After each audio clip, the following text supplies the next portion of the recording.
6h24, Sud Radio et vous, c'est le grand retour de MaPrimeRénov'. Bah oui, le fameux dispositif d'aide pour les travaux de rénovation revient. Mais cette version est-elle aussi généreuse que la précédente? On va tout savoir grâce à notre experte Bérénice de Villefloriot, rédactrice en chef de Radio Imo. Bonjour Bérénice.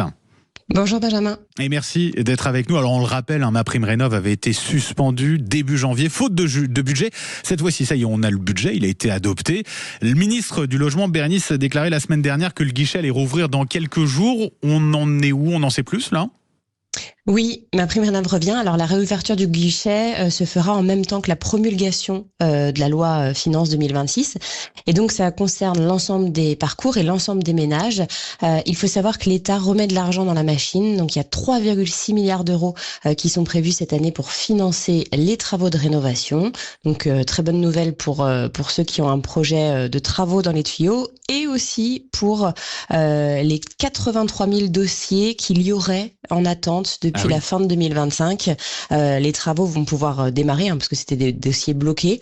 Donc la prime n'est plus suspendue, elle repart, mais il y aura un petit peu d'attente forcément, de rattrapage pour traiter les dossiers. Avec la question effectivement que je posais de savoir si cette version-là de MaPrimeRénov' est aussi généreuse que la précédente.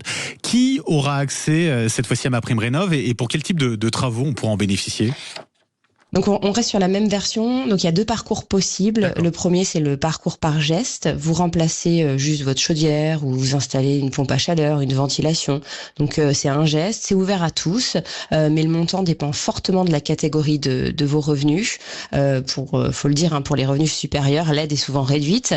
Mais attention, il y a quand même des exclusions depuis le 1er janvier 2026. Par exemple, l'isolation des murs, que ce soit par l'intérieur ou par l'extérieur, et les chaudières biomasse ne sont plus financés dans ce parcours par geste. Si vous voulez faire ces travaux, il faudra passer par une rénovation d'ampleur. Le deuxième parcours, c'est justement la rénovation d'ampleur. Donc là, on parle de travaux globaux, d'un bouquet de travaux qui permettent de vraiment améliorer la performance énergétique du logement avec un gain de 2 classes minimum au diagnostic de performance énergétique, au DPE. Pour les ménages les plus modestes, l'aide peut atteindre jusqu'à 80% du montant des travaux, dans la limite de 40 000 euros de dépenses éligibles. Et puis, il y a 4 catégories de revenus. Donc, bleu pour les très modestes, jaune pour les modestes, violet pour les intermédiaires et rose pour les revenus supérieurs. Et ça donne droit à des montants d'aide différents. Donc, le mieux, c'est d'aller directement sur le site france-rénov.gouv.fr pour faire une simulation et voir à quelle catégorie vous appartenez. Bérénice, le principal changement aussi, c'est qu'on aura un rendez-vous personnalisé obligatoire pour toutes les rénovations d'ampleur. Il y avait trop de fraude, c'est pour ça qu'on a mis ce rendez-vous obligatoire ? Oui, le ministre a été très clair sur le sujet pour sécuriser les parcours et garantir la qualité des rénovations financées.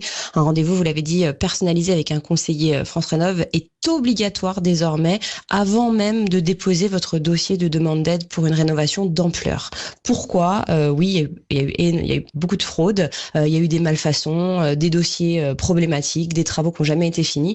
Donc l'État veut vraiment s'assurer que les travaux sont bien calibrés, que les devis sont cohérents et que surtout l'argent public est bien dépensé, bien utilisé. Concrètement, ce conseiller, il va vous accompagner de A à Z, de l'audit énergétique jusqu'à la réception des travaux, en passant par le montage du plan financier. L'objectif, c'est que vous soyez pas seul non plus à votre ordinateur. Voilà. Donc il y a 614 espaces Conseil France Rénov' en France. Il y en a pas mal. C'est assez bien réparti sur le territoire. Donc c'est vraiment un service de proximité gratuit, je précise, et neutre. En revanche, attention. Ouais, je vous l'ai dit, il y a beaucoup d'attentes, parce qu'il y a beaucoup de dossiers en attente, donc il risque d'y avoir de l'affluence. Le mieux, c'est de prendre rendez-vous dès maintenant. Concrètement, on peut en bénéficier comment de ce dispositif, MaPrimeRénov'? C'est pas trop tard, là ? Non, c'est pas trop tard. Au contraire, c'est le bon moment pour préparer son dossier. Les conditions de base n'ont pas changé. Faut être propriétaire d'un logement, bailleur ou si vous habitez dedans, construit depuis au moins 15 ans. Et puis, si c'est une résidence principale, faut que ce soit occupé au moins 8 mois par an. Et puis les travaux, en revanche, ils doivent obligatoirement être réalisés par un professionnel certifié RGE. reconnu garant de l'environnement. Sans ça, votre dossier sera refusé. Ensuite, vous allez sur france-rénov.gouv.fr. Vous pouvez faire une simulation, je vous l'ai dit, pour voir vos droits. Et puis après, si c'est une rénovation d'ampleur, vous prenez rendez-vous avec le conseiller. Et si c'est une rénovation par geste, vous pouvez déposer votre dossier directement en ligne dès que le guichet sera ouvert. Et dernier point important, MaPrimeRénov' peut se cumuler avec d'autres aides, notamment les certificats d'économie d'énergie. On appelle ça les C2E. C'est proposé par les fournisseurs d'énergie et aussi un dispositif qui marche bien, l'éco-prêt à taux zéro. Donc vraiment, faut pas hésiter à se renseigner, d'autant que le gouvernement a insisté justement sur la stabilité du dispositif pour 2026. Merci beaucoup pour toutes vos explications, Bérénice de Villefloriot. Je rappelle, rédactrice en chef de Radio Imo. On vous retrouve sur Sud Radio d'ailleurs tous les samedis midi dans Parlons Imo avec Sylvain Lévy-Valency. Je vous souhaite une très belle journée, Bérénice.